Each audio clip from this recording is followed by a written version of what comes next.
운전하는 차 안, 불꽃 튀는 고성의 대화, 고발된 가족의 비밀. 당신만을 생각합니다. 오직 당신만을 향하여 말을 하고 오직 당신만을 향하여 행동합니다. 가해자. 이 글은 블랙 코미디 형식으로 작성되었습니다.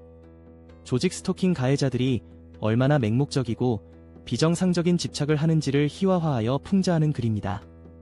피해자는 관심조차 없는데 가해자들은 마치 연인을 잃은 듯한 태도로 미친 듯이 집착하며 의미 없는 행동을 반복합니다. 이들의 황당한 행동을 지켜보며 통쾌하게 비웃어주세요. 조직 스토킹이 단순한 괴롭힘이 아니라 조종된 광기의 일부일 수 있으며 전파 무기와 뇌파 생체 실험으로 인해 가해자들조차 피해자가 될 가능성이 크다는 점을 고려해 볼 필요가 있습니다.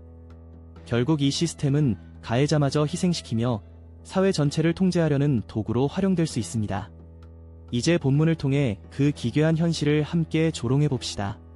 운전하는 차 안 불꽃 튀는 고성의 대화 고발된 가족의 비밀.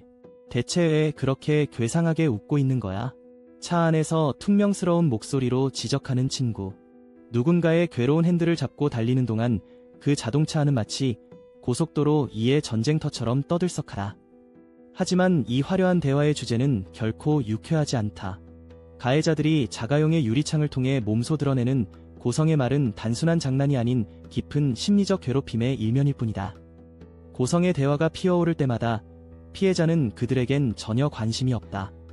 마치 자신이 우주에서 가장 불필요한 존재처럼 느끼는 그 순간 가해자들은 자신들의 운동선수 수준의 연기력을 펼친다. 우리의 인연은 특별해 라고 외치며 상대방을 쫓는 그들의 행동은 마치 한편의 희극과 같다. 그들은 끊임없이 비웃음을 자아내는 연기를 펼치는데 힘을 쏟고 있지만 정작 피해자는 그러한 행동에 아무런 반응을 보이지 않는다.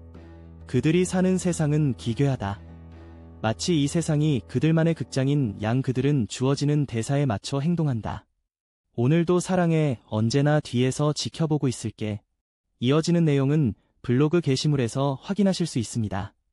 게시물 링크는 더보기란 또는 고정 댓글을 참고해주세요. 영상이 도움이 되셨다면 좋아요와 구독 부탁드립니다. 감사합니다.